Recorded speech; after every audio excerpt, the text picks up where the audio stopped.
In September 1984, Orange County, California welcomed a special visitor. The President of the United States made a swing through his home state of California to officially kick off his general election campaign, a mere 2 months before Election Day. Notice that I said 2 months, not the endless campaigns we have now. But it was during that trip, during Ronald Reagan's big triumphant California rally, that he uttered the phrase that became emblematic of the conservative OC ever since. Like I've always said, Orange County, that's where the good Republicans go before they die. California conservatives did not have much, but at least they had Orange County. Indeed, dating back to the Goldwater era, Orange County remained a Republican stronghold inside an increasingly deep blue state. That is, until last month, when all 7 congressional districts in Orange County went blue for the first time since the 1930s.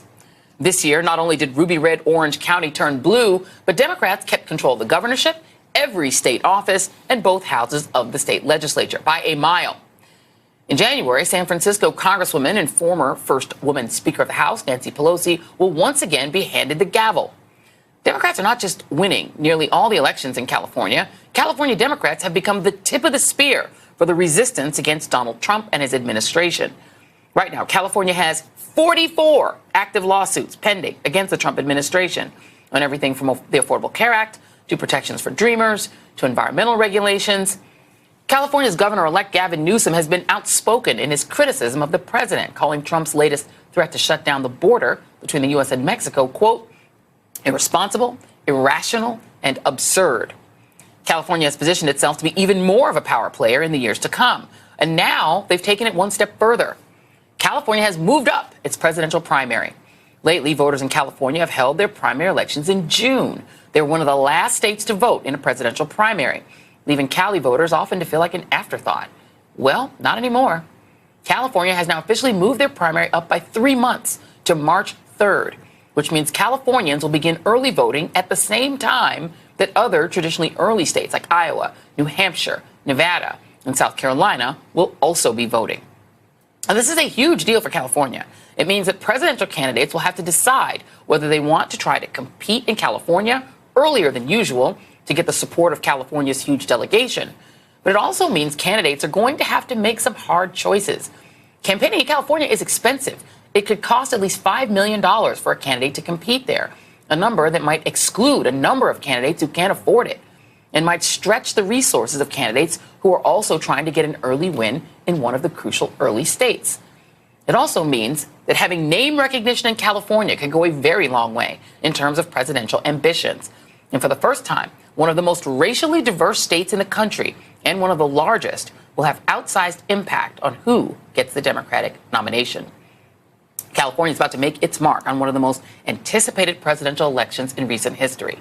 So, what does that mean for 2020 and for the Democratic Party? For that, we turn to Jason Johnson, political editor at The Root and professor of politics and journalism at Morgan State University. Hey, Jason.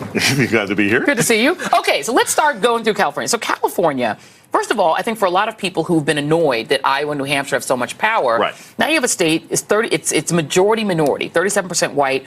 Asian Americans are 15.2%. African Americans are 6.5%. Native American and Alaska are 1.6%. So it's a very diverse state. Right.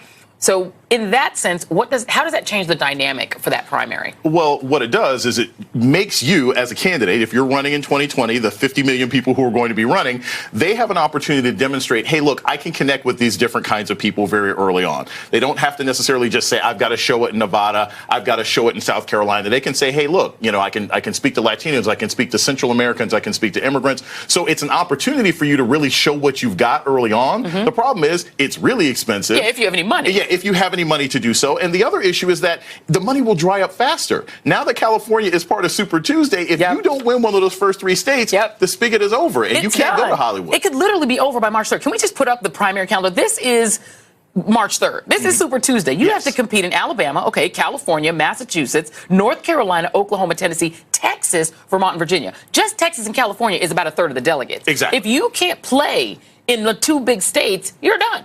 Not only are you done, but this is a horrible move by the Democratic Party. I think the DNC President Perez should have said something about this. I know states all want to be important. Yep. And I know that California being pushed to June usually wasn't a good idea. But what it's going to do is it's going to curtail what should be a long-fought process. Right. You don't want to have the Democratic nominee by March. You want this to be a long competitive competition. Yeah. So I think Californians, they want to have influence on who ends up getting the job, but that influence may come too soon. And that's not going to be beneficial to anybody. It's all good until you get a John Edwards and he's the nominee, Exactly. and then he implodes. Okay, let's talk about who this helps. Because obviously it helps Kamala Harris, who's had issues. I sensed that this clemency for a death row inmate whose case has been very contested, that Jerry Brown just signed that new DNA order, that's helpful to her, right? The things she needs help on that criminal justice sort of situation, right? She does. But now this is a state where she has name ID. As long as the current governor doesn't run, this helps her, right?